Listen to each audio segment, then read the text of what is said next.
Welcome, folks, and thanks for tuning in to this preview of Eugene O'Neill Review 42.2 for fall 2021. Down here today in Texas, it's hotter than Hades. It'll get considerably worse for the next 3 or 4 months, get better briefly, then crater again. But what's new with you, what's here, and what's in this issue for you? As always, we have a practitioner's colloquium coming your way, sparkling with pertinent commentary.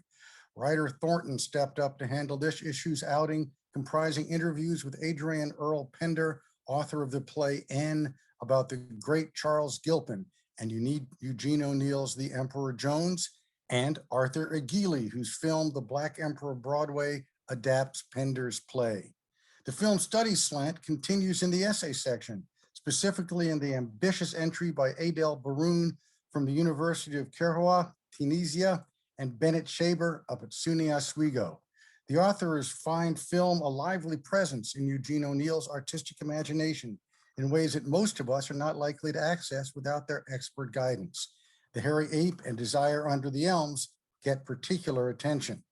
Director Eric Fraser Hayes' essay, 7 Years at Dow House, offers institutional and personal history. Archivist Ben Pansiera walks us through the history of Connecticut College's purchase and housing of the Lois Schaefer collection of Eugene O'Neill. Schaefer was an interesting fellow as well as a crack biographer. Look for more about him in a future issue. As always, we have used books in which O'Neillians and others revisit bibliographical chestnuts from temps perdus. This time out, Andrew Lee takes on Virgil Getty's Crabby, the Melodramadness of Eugene O'Neill from the year 1934. Getty's thought that O'Neill had gotten more credit for originality than he deserves. Well, Lee isn't buying it. More surprisingly, he finds Getty's often prescient in his analyses of O'Neill's plays. And as always, we have Lost and Found, where we publish all manner of O'Neill-related curiosities. The feature takes an adolescent turn in the new issue with 2 1964 spoofs of The Great God Brown and Strange Interlude from, get ready, Mad Magazine. Marshall Armentor is on hand to tell us what those plays are doing in that magazine 11 years after O'Neill's death. And as always, we have book reviews and performance reviews, ably handled by my colleagues Zander, Brietzke, and Bess.rowen, to the former of whom we now turn. We have only one book to review this time. We'll have more later, but we have one this time, and it's a good one. The author is Geneva Gonneau, a scholar from University in Texas, and her book is called The Little Art Colony and U.S. Modernism, Carmel, Provincetown, and Dallas. And this review is handled by Cheryl Black, who many of you will know, most of you will know, who's the author of The Women of Provincetown, which is an excellent book. So she's an authority on the subject. And she does a really nice job with this review in that she does what I really like, in that in just a few pages, you get a sense of the entire book. And so if you don't get a chance to read it, if you read her review, you'll know what the book says. But, and in particular, she focuses on a couple of things that I think our readers will especially like. O'Neill is the representative playwright in Provincetown. That's actually somewhat problematic, that you'll find out. But she does talk about colonizing, that these art colonies have the colonizing effect that they take on these communities that they inhabit, both for better and for the worse, but really changing the landscape in which they occupy. We're all fairly familiar with the Provincetown players, and we'll get more from Jeff Kennedy later. But this book has the added benefit of also talking about 2 other related communities, Carmel and Dallas, with some of the same players. And Mabel Dodge figures prominently both in Provincetown and in Dallas particularly. So our readers will get a chance to see how both Provincetown in its singularity and in its relatedness to other things.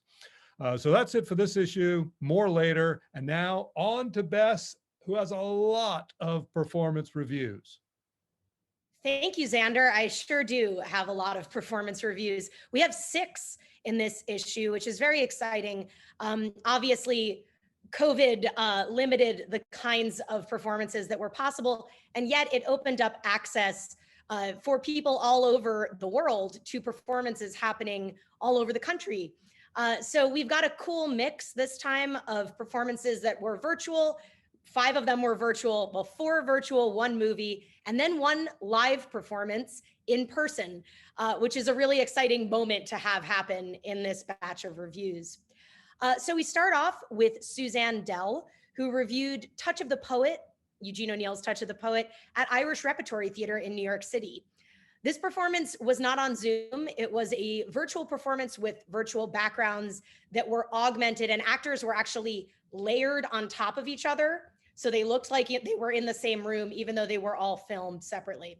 So that's exciting, and you can turn to her review for more information about how that worked. Next, we move on to Kathleen Tobin, who reviewed O'Neill's Shell Shock, the first of a long series of reviews that we're going to cover. We're going to have covered the Metropolitan Playhouse's virtual productions.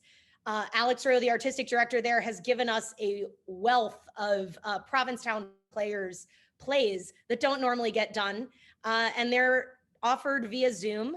And so this is the first one we've got, and Kathleen Tobin, who has directed some O'Neill herself, is certainly a great person to lead us there.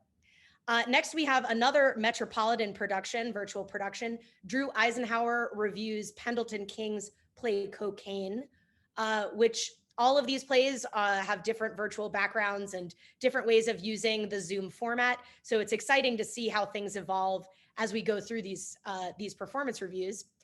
Next, we've got 2 Susan Glassbell plays also at Metropolitan Playhouse, done virtually. The first is Widow's Veil, which is covered by Max Schulman, who does an excellent job not only discussing the play, but contextualizing it for us. And the same with Judith Barlow's lovely review of The Outside. So that's really exciting to have that little clump of Metropolitan virtual Playhouse offerings there. And then we move on to our very first in-person live performance, which comes to us, the review from Jo Morello. She reviewed a play called Thirst, not Eugene O'Neill's Thirst. This one's by Ronan Noon, and he is inspired by O'Neill, and he borrows the title, but the play is actually based on a different O'Neill play. And she got wonderful access to Noon himself. And so it's really exciting to watch how she puts all the pieces together of that production. And last but certainly not least, we return to a topic that was covered in the article section of this issue. Shane Bro covers the movie, The Black Emperor of Broadway. So he does that by contextualizing it with the play that it is based on, and talking about his extensive knowledge of Charles Gilpin and the entire, O'Neill and Gilpin relationship. So we're really excited to have all of those. It is a healthy showing of different kinds of performances, and also a wonderful mix of scholars and practitioners, which is really exciting to have all those viewpoints. So now I'm going to turn it back over to our fearless leader, editor Alex. Thank you very much, Bess, and thank you very much, Zander.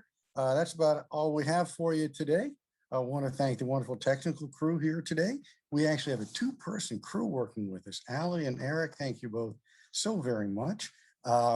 Please feel free to stay in touch with me about anything related to the Eugene O'Neill review, positive, negative, non-committal, just not threatening, please. It's a nasty enough world without that kind of thing. I'm easy to reach at eoreditor@gmail.com. Always like hearing from readers. Thanks for checking in today. Be safe, take care, and we'll see you next time. So long.